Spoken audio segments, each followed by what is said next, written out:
વાલ્મીકી સમાજમાં શિક્ષણનો વ્યાય વધે તે હેતુસર રાજકોટ વાલ્મીકી સમાજ દ્વારા તમામ વિદ્યાર્થીઓને સ્કૂલ બેગ, નોટબુક તેમજ કંપાસ બોક્સ સહિતની શૈક્ષણિક કિટ નિઃશુલ્ક વિતરણ કરવાનું આયોજન કરવામાં આવેલ છે.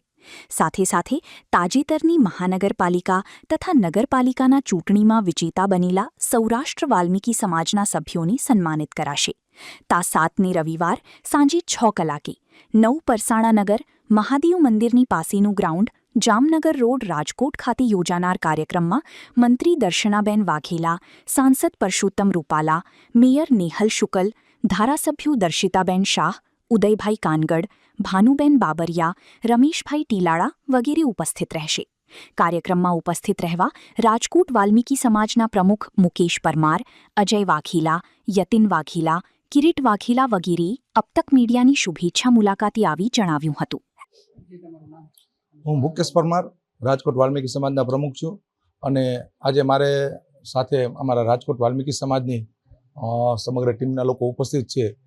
તારીખ 7/6/2026 રોજ રવિવારે વાલ્મીકી સમાજના તમામ વર્ગના બાળકો 1 થી 12 સુધીના કોલેજ સુધીના આ તમામ બાળકોને વિદ્યાર્થીઓને સ્કૂલ બેગ, નોટબુક તેમજ કંપાસ સહિતની શૈક્ષણિક આખી સાહિત્ય કીટ એક આપવા માટેનું નિઃશુલ્ક અમે આયોજન કરેલું છે, જેમાં 800 થી વધારે વિદ્યાર્થીઓનું લિસ્ટ અત્યારે અમારી પાસે આવી ગયું છે અને એનું વિતરણ કરવાના છે.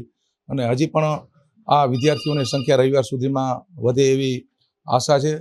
અને સમગ્ર ગુજરાતની અંદરમાં મારા ધ્યાન ઉપર છે કે આવું આયોજન થતું હોય, આવું પહેલીવાર બનેલું છે. અલગ અલગ સંસ્થાઓ દ્વારા ક્યારેક નોટબુક કે શૈક્ષણિક કીટો અપાતી હોય, પણ શિક્ષણ માટેની સમગ્ર સાહિત્ય બધું જો આપવામાં આવતું હોય તો આ રાજકોટ વાલ્મીકી સમાજ દ્વારા આપવામાં આવે છે.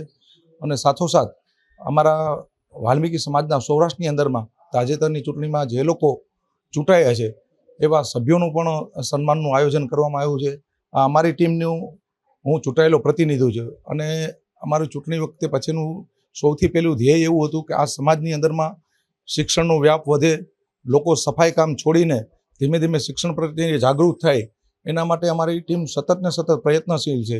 અત્યારે આના માધ્યમથી અમે જેટલા પણ સમાજના લોકોને ઉપયોગી થાય એ પ્રમાણેનું અમારા સમાજની અંદરમાં શિક્ષણનો વ્યાપ વધે એ માટેની અમારી સૌની અમારી ટીમની જહેમત છે.